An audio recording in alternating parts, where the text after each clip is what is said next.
My name is Lena. I'm sitting here, my laptop open, the cursor blinking on a blank page. I'm a writer, known for thrillers that keep readers up at night. But today, I'm not writing fiction. I'm writing about me, about where I come from. It's not a pretty story, but it's mine. My mom, Claire Valmont, was a big deal in the TV world. Beautiful, charming, the kind of woman who lit up a room. I remember watching her on TV, admiring how everyone seemed to love her. But that was just one side of her. When I was a kid, I never really understood why I had to live so differently. Born with a hair lip, I had surgery as a baby. But to Mom, I was a mistake, something to hide. "We can't let people see you like this," she'd say, her voice cold, as she adjusted the medical mask on my face. "You understand, right? It's for your own good." I grew up in a big house, but it felt like a prison. I was always alone, except for the nanny, Mrs. Jenkins. She was kind but scared of Mom. Everyone was. One day, I heard Mom talking on the phone. "Yes, she's always sick. Poor thing. It's a severe immune disease," she lied so effortlessly. I knew then that she was ashamed of me, that she saw me as a burden. My dad? He wasn't around much after the divorce. I heard he was living it up with his new family. I used to imagine him coming to rescue me, but he never did. I didn't go to school like other kids. A tutor came home to teach me.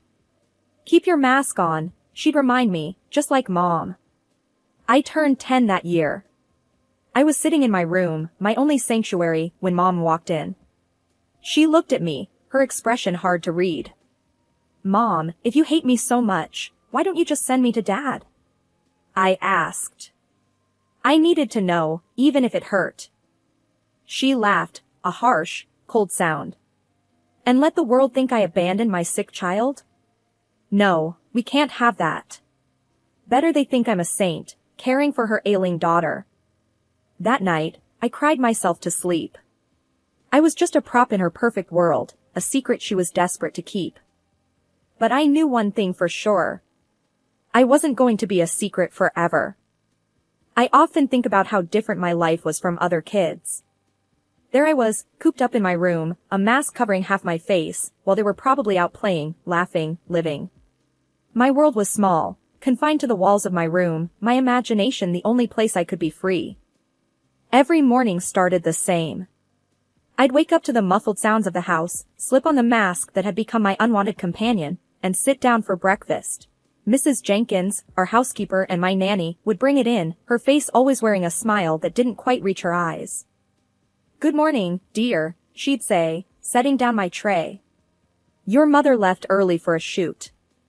She said to remind you to keep your mask on." I nodded, used to the routine. It was always like this. Mom was either absent, busy with her glamorous life, or when she was home, I was just a problem she had to deal with. Some days, I'd try to talk to Mrs. Jenkins, to get some glimpse of the outside world. "What's it like out there, Mrs. Jenkins? Are the flowers blooming?" She'd pause, a sigh escaping her. "Yes, the garden is lovely. I wish you could see it." But wishes were useless in my world. As I grew older, the isolation ate at me. I watched TV, saw other kids my age doing normal things, and it burned. I wanted that. I wanted to be normal. But Mom's voice would always echo in my head, "Normal? You'll never be normal." Sometimes, I'd rebel, in small ways. One day, I left my room, mask off, just to feel a moment of freedom. Mom caught me, her face twisting in anger. "What are you doing? Do you want the whole world to see you like this?" she yelled. Her words were like slaps, each one stinging more than the last. "I just wanted some air," I stammered. "Air? You have a window. Use it," she snapped, pushing me back into my room. "You're grounded. No TV for a week." That night, I lay in bed, feeling the weight of the world on me. I was her secret, her shame. She didn't see me as a daughter, just a mistake she had to hide. My only solace was my writing. I poured my heart into those pages, creating stories where I was brave, strong, loved. Writing was my voice when I had none. One evening, Mrs. Jenkins found me scribbling furiously. She watched me for a moment, then said softly, "You know, you're quite good at that. Maybe one day, you'll be a writer." I looked up, surprised. "You think so?" "I know so," she said, a rare firmness in her voice. "You've got talent, and more importantly, you've got something to say." That stuck with me, gave me a glimmer of hope in my dreary world. But hope was a dangerous thing. It made me want more, made me dream of a life where I wasn't just the girl behind the mask. I started to imagine what it would be like to leave this place, to find a world where I wasn't just a shadow. Sometimes life throws you a lifeline when you're drowning in despair. That's what happened to me one dreary Tuesday, a day that felt as gray as my thoughts. Everything changed with a phone call. The phone, an old relic, hardly ever rang, so when it did, it jolted me. Mrs. Jenkins answered, her face turning pale as she listened. Then she came to me, her voice barely a whisper. "It's your father." My father, the man who had become more a figment of my imagination than a real person over the years, was on the line. I felt a mix of excitement and fear gripping me as I took the phone. "Hey, Lena," his voice was unexpectedly warm. I saw your mother's show. She said you were dying." I closed my eyes, a wave of emotions washing over me. That show. I had watched it too, hidden away in my room. Mom, tears in her eyes, telling the world her daughter was on the brink of death. It was a performance worthy of an award. And it was all lies. "I'm not dying, Dad." "I'm right here," I said, my voice a mix of anger and relief. There was a pause on the other end, heavy with unspoken words. "I'm sorry, for everything. I want to make things right. How about you come live with me?" The offer was like a ray of sunlight in my dark world. Leave? Could I actually leave this house of lies and pretend love? "Yes," I said quickly, without a second thought. "I want to come." The days that followed were a whirlwind. My father came to get me, a man aged by time but still recognizable as the dad I remembered. Beside him was Linda, his new wife, her smile warm and inviting. "We're here for you," she said, her words simple but sincere. It felt like a promise. Mom watched from the doorway as I left, her expression unreadable. She didn't say a word, didn't try to stop me. I looked back once, hoping for something, a sign of regret maybe, but she had already turned away, retreating back into her perfect, false world. Living with Dad and Linda was like breathing fresh air after being underwater for too long. For the first time in forever, I didn't have to wear the mask. I could just be myself, though I was still figuring out who that was. One evening, as we sat around the dinner table, a concept still foreign to me, Linda asked, "What do you enjoy doing?" "You know, for fun." I hesitated, unaccustomed to anyone taking an interest in me. "I write," I said eventually. "Stories." "That's wonderful." Linda's eyes lit up. "You should share them with us sometime." In that moment, a seed of hope was planted in my heart. Maybe, just maybe, I could find a place in this new world, a world where I was more than just a secret to be hidden away. Stepping into life with Dad and Linda was like walking into a different world, one where I felt like I belonged, like I was part of a real family, not a facade built on lies. One evening, Dad sat me down. There was a look in his eyes, a mix of concern and hope. "We've been thinking," he began cautiously, "about getting you the best care, to help you move forward." I instinctively tensed up at the mention of doctors. "I'm tired of doctors," I replied, the words coming out sharper than I intended. He nodded, understanding my apprehension. "It's not just about appearances. It's about healing, inside and out. We want you to be happy, truly happy." Linda added softly, "You've been through so much. It's time you had a chance to heal completely." Their words sank in, and I agreed to it. We found a top-notch clinic, and the surgeon there, Dr. Avery, was different from any I'd encountered. He didn't just see a patient, he saw a person. The day before the surgery, he said to me, "Remember, this isn't about changing who you are. It's about helping you see yourself in a new light." The surgery was more successful than I could have hoped. For the first time, when I looked in the mirror, I didn't feel disgust. I saw a reflection that surprised me. I even bore a resemblance to my mother, her beauty that I never thought I could share. But it wasn't just about the physical change. The real journey was the therapy that followed with Dr. Klein. It was about untangling the web of emotions and scars inside me. In one session, I found myself breaking down. "I'm just so angry," I confessed, tears streaming down my face. Angry at my mom, at the world, at myself. Dr. Klein handed me a tissue, her gaze steady. "It's okay to feel angry. But remember, you also have the power to let go of that anger, in your own time." It was a long, tough climb, but slowly, I started to feel a shift inside me. The anger began to ebb away, replaced by something calmer, more like peace or perhaps acceptance. As the days passed, Linda noticed the change. "You're smiling more," she remarked one evening, a note of happiness in her voice. I touched my face, almost in wonder. "Yeah, I guess I am. It feels right." For the first time in what felt like forever, I felt like the author of my own story. Not defined by my past, my scars, or my mother's shadow, but by my own strength and resilience. I started writing thrillers under a pseudonym, pouring every ounce of my tumultuous past into them. As I healed and grew, so did my stories. They became more mature, more gripping.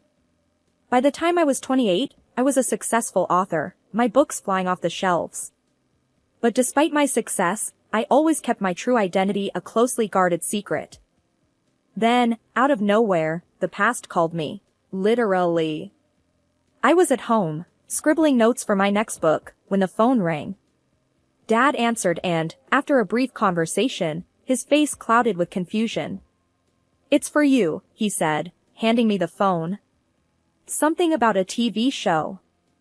I took the phone, my heart skipping a beat. "Hello?" "Hi, is this Lena Holmes?" a chirpy voice asked. "I'm calling from Straight Talk, hosted by Claire Valmont.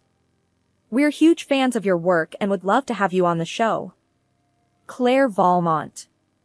My mother. The words hit me like a wave, leaving me momentarily speechless. I'll think about it," I managed to stammer out.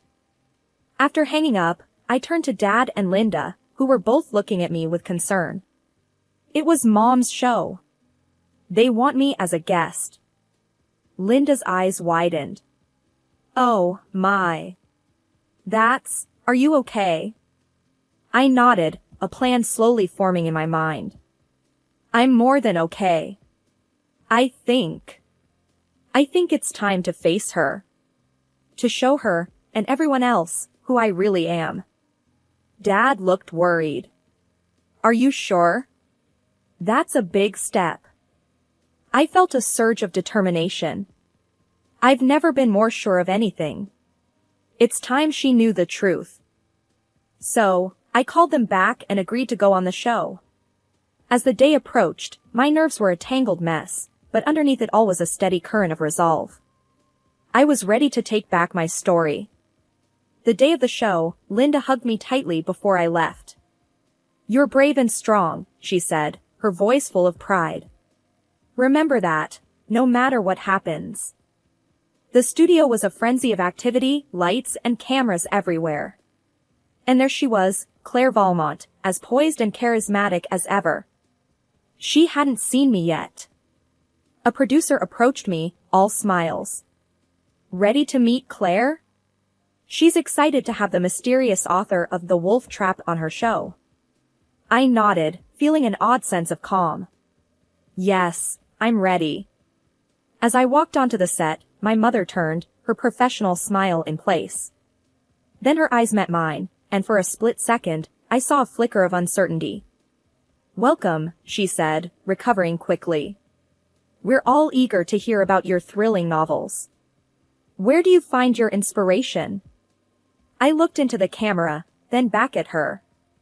Well, I began, my voice steady. Let's just say my childhood was quite eventful. The air was thick with unspoken words, the tension palpable. This was it. My moment of truth. Sitting across from my mother on live TV, my heart was pounding, but my voice was calm. This was the moment I had been waiting for, the moment to confront the ghost of my past. So, my mother started, her TV smile flawless. Your books have been a huge success. What's the secret to creating such spine-tingling stories? I leaned forward slightly, my hands folded. Truth is often stranger than fiction, I said, my voice even. My books, they're drawn from real experiences, real pain. Her smile faltered for a second. Real experiences? How intriguing. Can you give us an example? I took a deep breath. Well, let's start with a girl who was hidden away from the world because of her appearance. A girl who was told she was a burden, an embarrassment. The color drained from her face, her professional mask beginning to crack. I see. That's quite a dark inspiration. I didn't back down. Yes, it is. That girl was me, Claire. And you are the mother who hid her away. The studio was dead silent. You could hear a pin drop. My mother's face was a picture of shock and disbelief. What are you saying? She stammered. Do you know who I am? I know exactly who you are, I replied firmly. You're Claire Valmont, the woman who told the world her daughter was dying, just to gain sympathy. The woman who locked her daughter away because she couldn't bear the thought of having a child that wasn't perfect. Her mouth opened and closed, but no words came out. She looked around, as if seeking an escape. The producer tried to intervene. I think there's been a misunderstanding. No, I cut in, turning to the camera. There's no misunderstanding. For years, I lived in a shadow, hidden away, my very existence denied. But not anymore. I could see the panic in my mother's eyes now. She was losing control of the narrative, the perfect image she had crafted for herself. This is absurd, she finally managed to say, her voice trembling. You're making this up. Why would I do such things? Because to you, image was everything. And I didn't fit that image, I said, my voice steady but heavy with emotion. But I'm not that scared little girl anymore. I'm here to tell my story, the real story. The show cut to a break, the tension in the studio palpable. My mother was speechless, her facade shattered. For the first time, I felt like I was in control, no longer a victim of her lies and manipulation. The aftermath of the TV show was like a storm that had been brewing for years, finally breaking. The media went into a frenzy. My phone was ringing off the hook, journalists clamoring for more of my story. And through it all, I felt a strange sense of relief. The truth was out, no longer a burden I carried alone. The next day, Dad and Linda were glued to the TV, watching the news coverage. You've started quite the firestorm, Dad said, his voice a mix of concern and admiration. Linda nodded, her eyes on the screen. But you did what you needed to do. We're proud of you. I sat with them, watching as my mother's once flawless image was picked apart. There were debates, discussions, people expressing shock and sympathy. Then, the phone rang. It was the TV network. I answered, bracing myself. We've never seen a reaction like this, the voice on the other end said, a bit frantic. Your mother, she's been suspended. The show's on hold. I let out a slow breath. I see. After hanging up, I turned to Dad and Linda. They've suspended her. The show's on hold. Dad shook his head. I never thought it would come to this. I didn't either, I admitted. But maybe now she'll understand the impact of her actions. The days that followed were a whirlwind. My story was everywhere. People were talking, not just about the scandal, but about my books, my journey. I was invited to interviews, podcasts, book signings. It was overwhelming, but in a good way. One night, Linda sat down with me, a serious look on her face. "Are you okay with all of this, Lena? It's a lot to handle." I thought about it. I am. It's like I've finally taken control of my own narrative. And maybe, just maybe, it'll help someone else out there who's going through their own struggle. As the dust settled, my mother's career took a hit. She became reclusive, shying away from the public eye. It wasn't my intention to ruin her, but I couldn't help but feel a sense of justice. Dad hugged me one evening, a bit of sadness in his eyes. "You did what you had to do. And we're here for you, no matter what." "Yeah," I said, feeling a sense of closure. It's time to move forward, to keep writing my story, but on my own terms. After the whirlwind of the confrontation and its fallout, life started to settle into a new kind of normal. I was busier than ever, with book signings and interviews, but there was a sense of peace within me that I had never felt before. I was no longer hiding, no longer a secret. One evening, I was sitting on the porch with Dad and Linda, the sun setting in a blaze of colors. Dad broke the silence. "You know, Lena, I never imagined things turning out this way. But I'm glad they did. You've come so far." Linda nodded, taking my hand. "You're an inspiration, not just to us, but to so many out there." I smiled, feeling a warm glow in my heart. "Thanks. It feels good to finally be myself, to not be afraid of the truth." We talked about the future, about my next book. I was already working on it, pouring my newfound sense of self into the pages. It was more than just a thriller, it was a story of triumph, of overcoming the odds. The next day, I met with my editor, a no-nonsense woman who had always believed in me. "Your story, it's powerful," she said, her eyes scanning the manuscript. "It's going to resonate with a lot of people." I felt a surge of pride. I hope so. It's the most honest thing I've ever written. As the days passed, I found a new rhythm, a balance between my public persona and my personal life. I was still writing, still sharing my story, but I also took time for myself, for Dad and Linda, for the life we had built together.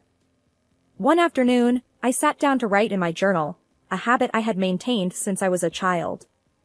It was a moment of reflection, of looking back and looking forward. I wrote about the journey, about the pain and the triumph, about the love and support I had found. I closed the journal, feeling a sense of contentment. My past was a part of me, but it didn't define me. I was more than the girl in the mask, more than the daughter of Claire Valmont. I was a writer, a survivor, a woman who had found her voice. As I looked out the window, I realized that this was just the beginning. There were more stories to tell, more chapters to write in my life. And I was ready for whatever came next.